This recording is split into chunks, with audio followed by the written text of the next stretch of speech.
चला तर मित्रांनो, आज बघूया वेरूळ येथील स्थित कैलास मंदिर, जे प्राचीन भारताचा अतिसुंदर इतिहास आहे। नमस्कार मित्रांनो, मी आज आलोय वर्ल्ड हेरिटेज साइट एलोरा गुफांमध्ये, जिथं आपले वेरूळ या गावामध्ये आहेत। साधारणतः छत्रपती संभाजीनगर या जिल्ह्यापासून 30 किलोमीटर अंतरावर असलेले हे वेरूळ गाव आणि त्यामध्ये असलेल्या या ज्या आहे एलोरा गुफा आहे, ज्याला आपण वेरूळच्या लेण्या सुद्धा म्हणतो। यामध्ये असं मंदिर आहे जे सुरुवातीला आणि त्याचा कळस कोरला। वेरूळच्या लेण्यांमधील कैलास लेणं हे एक मोठं अखंड खडक कोरून बनवलेले मंदिर आहे। आजूबाजूच्या खडकांपासून वेगळे असलेले हे खडक वरील दिशेने आणि खाली आतील बाजूने बाहेर अशा पद्धतीने खोदलेले आहे। असे म्हटले जाते की यासाठी 10 पिढ्यांनी काम केले आहे। ते पूर्ण होण्यास साधारणतः 200 पेक्षा अधिक वर्ष लागलेले आहे। राष्ट्रकूट राजा दंतीदुर्गाच्या काळात म्हणजेच इसवी सन 735 ते 757 या कालखंडामध्ये या मंदिराचे कामकाज जे आहे, नियोजन जे आहे ते झालेले आहे। आणि कृष्ण प्रथम याच्या कारकीर्दीमध्ये म्हणजेच 757 ते 773 या कालखंडामध्ये या मंदिराचे मुख्य काम जे आहे ते सुरू झालेले आहे। कैलास लेणीवरील नक्षीकाम अनेक वर्ष राष्ट्रकूट राजाच्या देखरेखीखाली सुद्धा सुरू होते। मित्रहो, ही लेणी जी आहे ही शिवनिवास म्हणूनही प्रसिद्ध आहे। यामध्ये मुख्य मंदिर, नंदी मंडप, प्रवेशद्वार, व्हरांडा आणि उपमंदिर हे या संरचनेचे मुख्य भाग आहेत। मित्रहो, संपूर्ण रचना जर आपण बघितली तर यामध्ये कमानी, खांब, अर्धखांब आणि गवाक्ष यांनी सजवलेली आहे। या मंदिराच्या प्रमुख सजावटीमध्ये देवी देवतांच्या मूर्ती, पुराणे, महाकाव्यातील घटना, रामायण, महाभारत, मिथुन मूर्ती, प्राणी, पक्षी आणि वनस्पती तथा विविध फुलांची नक्षी आणि भौमितिक आकृत्या ज्या आहेत त्यांचा सुद्धा समावेश आहे। यामध्ये कोरीव काम केल्यानंतर इसवी सन 911 मध्ये या मंदिराचं पुन्हा एकदा जीर्णोद्धार जो आहे तो झालेला आहे आणि प्लास्टर जे आहे ते पुन्हा रंगविलेले आहे। 10व्या शतकामध्ये आणि 14व्या शतकामध्ये या मंदिराच्या आतमध्ये जे आहे ते रंगवटीचं काम जे आहे ते पुन्हा झालेलं आहे। हे मंदिर आकस्मिक किंवा काल्पनिक नसून हे एक जे आहे हेतुपूर्ण आणि नियोजित आहे। प्रत्येक अलंकरणाचा अर्थ, उद्देश आणि विशिष्ट महत्त्व आहे।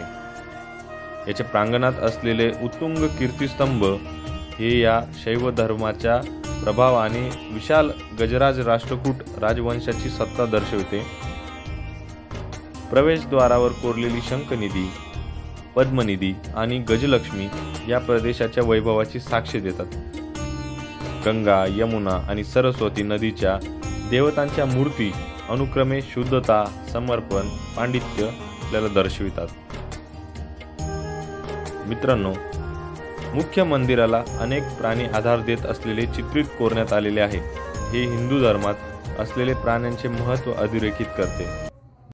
या मंदिराची निर्मिती राष्ट्रकूट घराण्याची शक्ती, वैभव आणि धार्मिक निष्ठा दर्शविते। संपूर्ण मंदिर 3 बाजूंनी खांब असलेले मार्गाने वेढलेले आहे, जिथे हिंदू पौराणिक शिल्पे कोरलेली आहेत। मुख्य मंदिर संपूर्णपणे चित्रित होते, म्हणूनच कदाचित याला रंगमहाल असे सुद्धा म्हटलं जायचं। आयताकृती योजना असलेल्या रंगमहालाला 7 मीटर उंच अधिष्ठान आहे। यावर विशाल हत्ती, सिंह, काल्पनिक प्राणी आणि रामायण महाभारतातील प्रसंगाची दृश्य सजवलेली आहेत। मंदिराच्या संरचनेत प्रामुख्याने वाद्य मंडप, नंदी मंडप, नाट्य मंडप, अर्थमंडप, स्तंभ मंडप, अंतराळ, गर्भगृह आणि 5 लघु मंदिरे म्हणजेच पंचायतन इत्यादींचा समावेश जो आहे तो आपल्याला पाहायला मिळतो। गर्भगृह, अंतराळ आणि मंडपाच्या छतावर अनुक्रमे उमललेले कमळ, अन्नपूर्णा देवीची आणि नटराज अंकित करण्यात आलेले आहे। संपूर्ण मंदिर जे आहे शिल्प तसेच चित्रांनी अलंकृत केलेले आहे।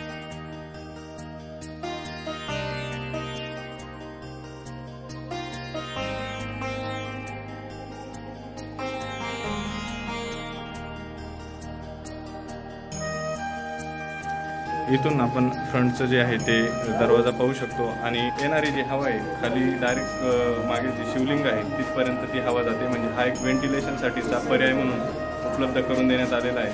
राहुल, काय वाटतं तुम्हाला या मंदिरच्या शिल्पकलेविषयी काय बोलायचं तुम्हाला? छान पद्धतीनं इथं बांधकाम केलेलं आहे. वरतून खाली येणं ही सोपी गोष्ट नाही आणि बांधकाम कला ही पूर्णतः काळ्या पाषाणामध्ये तयार झाली. त्यामुळं मी तर मनापासून अभिवादन करतो त्या काळाची. राहुल पाटील, तू या लेणीमध्ये येऊन अशा कुठल्या गोष्टी पाहिल्या ज्या आजपर्यंत तू पाहिलेल्या नव्हत्या? अशा गोष्टी पाहिल्या की तो जो म्हणजे पेंटिंगचा जो कलर वगैरे दिलेला आहे तो 1000 वर्षापासून दिलेला आहे. तुम्ही अजून पण बघू शकता की तो जो कलर वगैरे दिला अजून पण नाही दिलेला आहे. एकदम नॉर्मल दिलेला आहे. अजून जो कलर दिला त्यांनी एकदम उत्कृष्ट त्यांनी पेंटिंग वगैरे काढलेलं आहे. त्यानंतर जे मंदिर वगैरे त्यांनी बांधकाम केलंय ना, त्यांनी काय केलंय, जो आपला वरती कळस असतो वरती कळसपासून डायरेक्ट खालीपर्यंत पडलेलं आहे. त्यांनी म्हणजे आपण पाया वगैरे असं दोन घ्यायचं आहे. तर मंदिर वगैरे एकदम उत्कृष्ट आहे. अजून असं म्हणजे महाराष्ट्रात भारतात असं मंदिरच नाही, एकच मंदिर आहे. गर्भगृह, नंदी मंडप इत्यादींचा समावेश आहे. मंदिराच्या पायथ्याशी पशुपक्ष्यांच्या पंक्तीवर मिथून मूर्ती कोरलेल्या असून मंदिराच्या खांबावर, भिंतीवर देवी देवतांच्या मूर्ती कोरलेल्या आहेत. गर्भगृहात शिवलिंग स्थापित असून पार्श्वभिंतीवर महेश मूर्ती कोरण्यात आली आहे. अशा पद्धतीचं जे हे मंदिर आपण सर्वांनी एकदा पाहावं. या प्राचीन भारताचा इतिहास, आपल्या हिंदू धर्माचा इतिहास यामध्ये आपल्याला दाखवण्यात आलेला आहे. या विशालकाय आपल्याला शिवांची लिंग जी आहे ती आपल्याला इथं पाहायला मिळते. या लिंगीमधून वरती आपल्याला नटराज यांची मूर्ती जी आहे ती आपल्याला पाहायला मिळते डान्स करताना.